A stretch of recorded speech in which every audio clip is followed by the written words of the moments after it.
Mr. President. The senator from Maryland.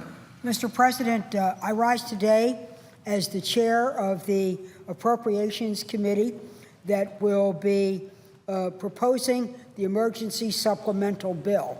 This bill will be introduced tonight, and I want to briefly describe it. First of all, what does the emergency supplemental bill do? It deals with three crises.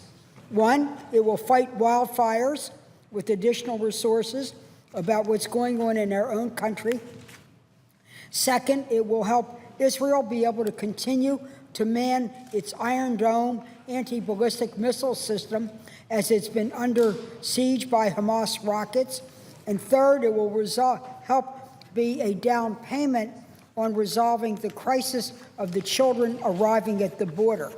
To be specific, it will fight wildfires to the tune of $615 million. Right now, there are 127 wildfires burning in our western states, covering over four or more states. Second, it will strengthen Israel's Iron Dome and add $225 million to replenish the anti-missile defense rockets, saving the lives by shooting down Hamas rockets, helping our central ally, Israel. And third, it will deal with the crisis of our children arriving at the border, and that will be $2.7 billion, $1 billion less than what the president asked for. It will care for the children. It will provide food, shelter, and other needs. It will resolve children's asylum status, and it will have enforcement money to break up organized crime, cartels, the traffickers, and the smugglers. The total for all three of those will be $3.57 billion. Now, I agree with President Obama. This is an emergency supplemental. These funds are designated as emergency spending because they meet the criteria for the Budget Control Act of 2011 that needs must be urgent, temporary, unforeseen, and prevent loss of life. That's exactly what we're facing. What does it mean to designate the funds as emergency spending? It means no offsets. So we don't take existing funds where we're either defending the nation or helping America's families to pay for the spending in this bill. The needs are urgent. Firefighting needs are needed now. The Forest Service will run out of money in August. Fires are burning in Oregon, Washington, other states. We need to be able to provide the support to fight those fires and help our neighbors in our western states. Iron Dome, the funding is needed now to replenish a key part of the missile defense system and replace Iron Dome artillery that's already used.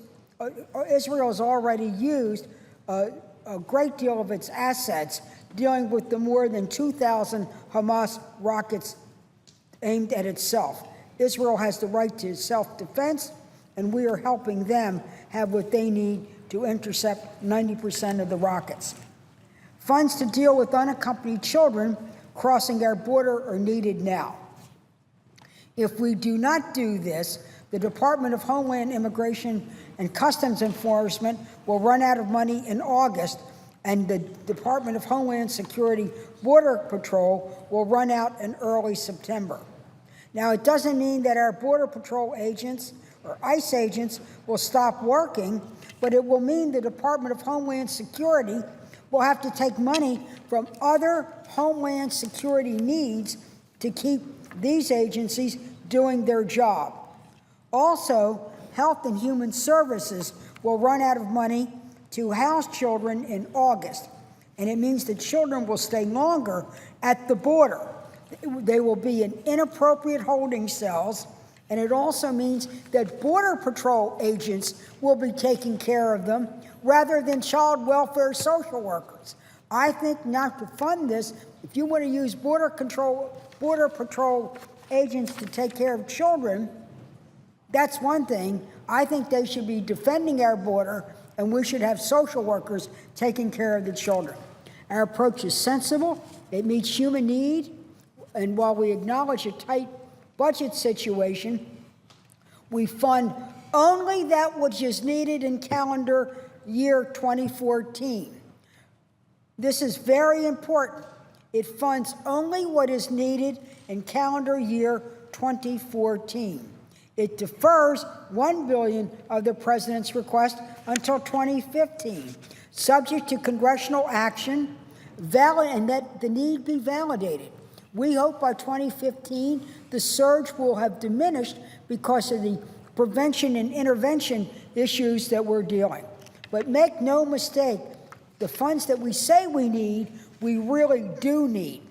Now, this bill defers funds until next year because I'm deeply concerned that if we don't follow the Senate number, the House will make draconian cuts that impact the care of the children, and also, being penny wise and pound foolish, they're going to stop our ability to go after the smugglers and the coyotes. So we don't want to go after the children. We want to go after those people who are exploiting the children and trying to recruit them into despicable activities. We also don't want radical riders that will weaken our refugee and human trafficking laws or accelerate deportation of children without due process under existing law. We don't want a backdoor version of bad immigration reform. Now, this bill, Mr. President, is only a money bill. It does not include immigration legislation. How that will be addressed on the Senate floor will be decided by the leadership on both sides. The challenges to this request are many.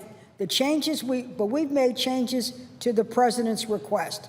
We've included more money for immigration judges and more money for additional legal representation for children so we can determine their legal status and determine whether they have the right to seek asylum status.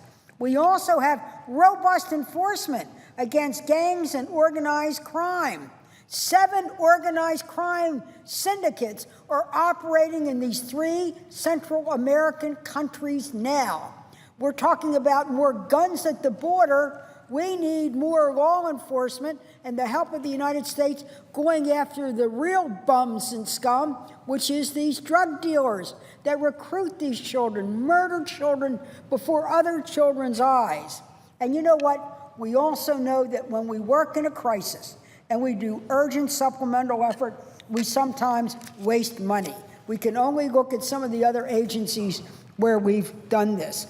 This bill includes strong oversight from the Inspector General to make sure the taxpayers' money is well spent to protect our border, protect the children, and go after smugglers, coyotes, and human traffickers. The best way to make sure the surge of children is slowed is not by rewriting refugee and human trafficking laws. It's by making it harder on these crooks and criminals. I'm going to conclude by saying this. We already have 60,000 children at the border. This crisis is not at our border, however. The crisis is in their home countries, Honduras, El Salvador, Guatemala. These children are truly fleeing violence. I've been down to the border, Mr. President. I've talked to these children. Listened to children who face sexual assault, the recruitment into human trafficking, gang intimidation, persecution, threats of grisly physical action directed against them. What is happening in these countries, Mr. President? When you listen to the cries of the children, I can tell you in those countries there is a war on children. We cannot turn our back on these children who are seeking refuge. We need to pass this supplemental, and we need to deal with the violence that is coming out of Central America. That if we don't deal with it there, it's not that the children will come to our borders, it's that the violence and the gang will come to our borders. So, Mr. President, I hope that when the leader introduces the bill later on this evening, we can proceed and debate this with due diligence, and I look forward to chairing the committee as we go through this process. I now yield the floor.